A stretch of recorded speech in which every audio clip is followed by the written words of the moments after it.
domin duk mutumin natin da take da kansa wajibi ne akan ta kiyaye wasu abinci. Kai hatta macen da take da breast cancer in za ta yi amfani da ganyen gwanda ta yi haƙuri, wallahi za ta yi wata 3 nan cikin ikon Allah duk abin da yake damunta ko lumps ne na kansa wallahi sai Allah ya warkar da ita. Matsalar mu shine muna gaggawa kuma ba mu haƙuri mu tsaya a inda Allah ya halicce mu. To yaya me prostate enlargement da prostate cancer ya kamata ya amfani da shi? Shine an samu babban ganyen ya kamata ya zama 6 liter, in an samu karamin ganye ya kamata ya zama 4 liter. Amma kafin a yi amfani da shi likitocin addini sun ba da shawara a wanke shi da gishiri, domin baka san kwarin da suka hau kai ba, baka san kuma daga inda aka ɗauko shi ba. In aka wanke sai a dafa shi. Dafa wanda ake masa kuma shine ana so a sa masa wuta kafif matawassi, ba wuta bulbul ba. Idan ya dahu sai a bar shi ya kwana. Yana da ɗaci amma suka ce ɗacinsa bai da illa.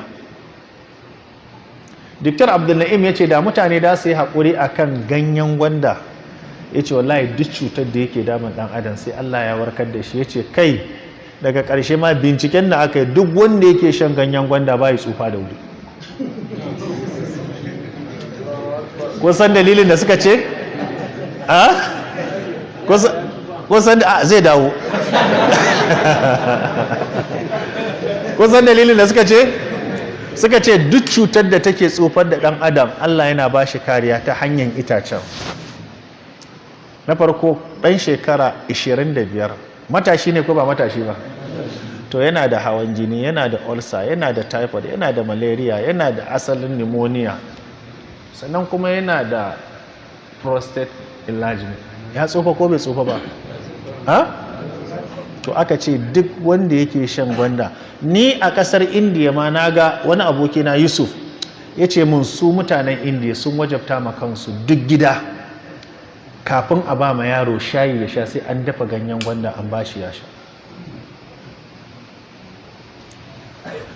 Daga cikin binciken da likitocin duniya suka yi shine wata cuta ana ce mata dengue. Ita cuta ce da tafi yawa a kasashe waɗanda suke tsallaken mu. Aka ce cuta ce wanda har yanzu ba a samu maganinta ba, amma ganyen gwanda kadai a kasashe irin su Malaysia, irin su India, irin su kasashe na Mexico da wasu yankuna na Amurka, ganyen gwanda kadai ake dafa mutum a bashi ya sha kuma Allah ya warkar da shi. Shi sa ka ce duk wanda yake shan ganyen gwanda irin su typhoid, irin su malaria na ma, ita ganyen gwanda kanta is anti-malaria. Kuma da yanzu da aka samu mutum ya dafa ganyen gwanda ya sha, suka ce duk wani family na viral infection Allah yana kare mutum. Kaga mutumin da yake da asma ganyen gwanda zai masa, mutumin da yake da bronchitis ganyen gwanda zai masa, mutumin da yake da pneumonia ganyen gwanda zai masa. Amma yaya zai amfani da ganyen gwandan? Shine suka ce zai samu ganyen gwanda guda ɗaya, ya samu bunch na garlic guda ɗaya, ya samu 6 liters guda haka, sai ya hada sai ya dafa. Ana so ya sha shi so biyu ko ake so ya sha a rana. Mutumin da lafiyansa kalau ya hada waɗannan concoction din yana shan sa, ka bada sati guda kaga yayi jikinka zai canza. Ganyen gwanda kadai yana maganin hawan jini. Amma tambayin da aka yi shine me yasa mutanen Afirka cutar hawan jini da shi suke mutuwa? Aka ce dalilin da yasa mutanen Afirka suke kamuwa da cuta kuma asali mafi yawa abincinmu shine ciwonmu.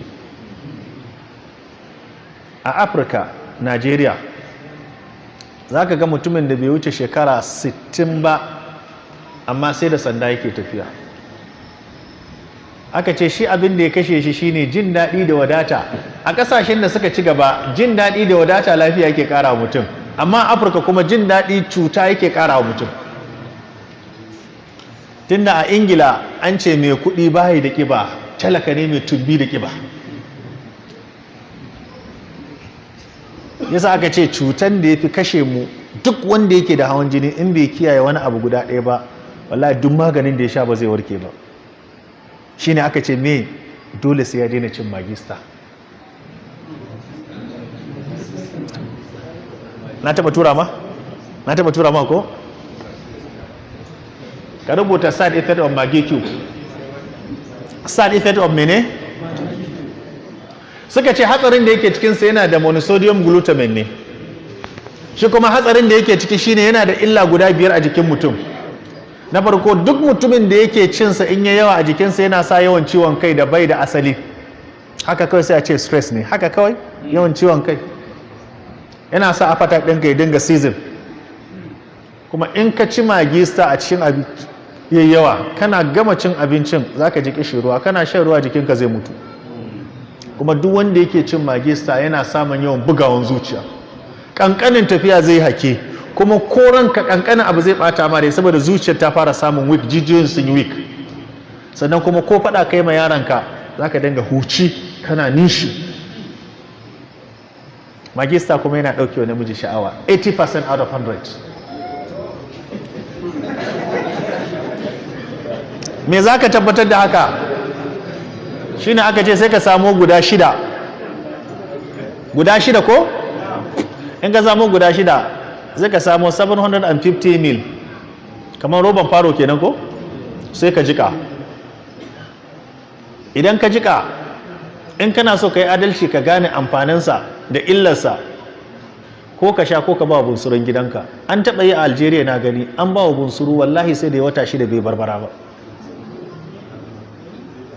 Mala Abdullahi, gobe ka jika ka gwada mana, in na dawo karatu baɗi sai mu je.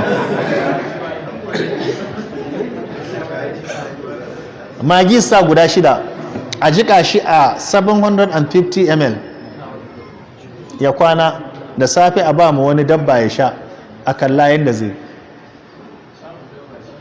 To kai ka sha.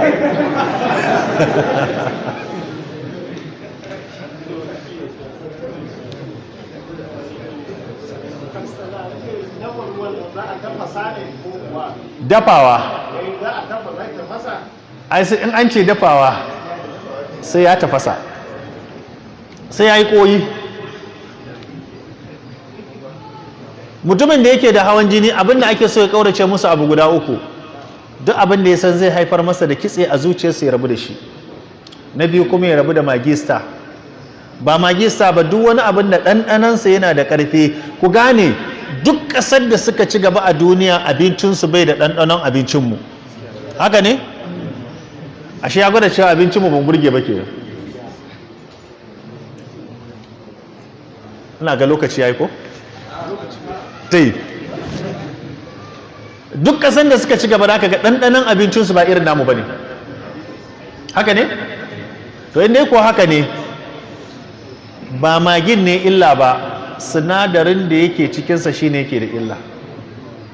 An taɓa wani tattaunawa a gabana akan ruwan da 'yan Najeriya muke sha. Wani tattaunawa aka yi, wani close dialogue aka yi.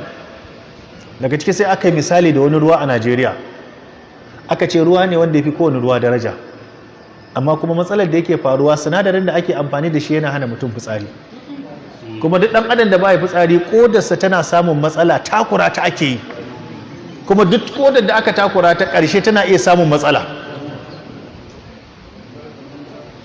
Da muka gama tattaunawa muka ce to in an san haka ne me zai hana ba za a fito a je a samu kamfanin a gaya musu in dan al'umma suke yi ba. Sai daga cikinsu wani ya ce min wallahi tallahi kai a hankali, in kana da ƙararren kwana akan wannan da su ya kashe ka. Ya ce domin a Najeriya ne za a je, har ya gaya min wani abin da ya ɓata min rai. Ya ce akwai abubuwan da wasu ƙasashe an kai musu sun ƙi karɓa, amma hukumar ƙasarmu ta karɓa saboda buƙatarta. Wannan muna addu'a Allah shirya mana su. To mai hawan jini me ya kamata ya ƙaurace wa? Na farko ya ƙaurace wa magi. Kaga dangin magi akwai kafi zabuwa. Matanmu fa saboda ƙwarewar su fa yanzu wasu ba sa sa gishiri, magin ne shine gishiri. Kuma dan me yasa ma ba za ka yi ciwo ba kana dan Najeriya? Magin nan fa ban san nan mina ba fa, amma kamar Maiduguri da Kano fa shinkafa da wake marmasa masa magi ake da dan wake fa.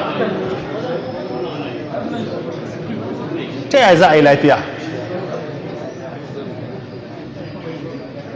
Kuma ku gane cututtuka, ku auna, na sha gaya wa mutane cewa abokinka sa'anka da yake ƙauye ya fi kaɗan maraya lafiya. Haka ne ko ba ka ba ne? To me janyo musu? Abinda suke ci saɓanin abinda muke ci. yanzu ka duba mafi yawan yayinmu da iyayenmu waɗanda suke fama da ciwon kafa wallahi da su daidaici abincinsu da su samu lafiya. Mafi yawan abin da ke kawo musu protein ne. Ta za a ce ka ci nama, ka ci kifi, ka sha madara, ka sha nono, ka ci biredi. Doctor Abdulwahab fa yace duk wanda yake cin daqiqul abd ba zai taɓa yin lafiya ba. Yace daga shekara 40 in da ka sa biredi a gaban ka yace ba za ka taɓa yin lafiya ba.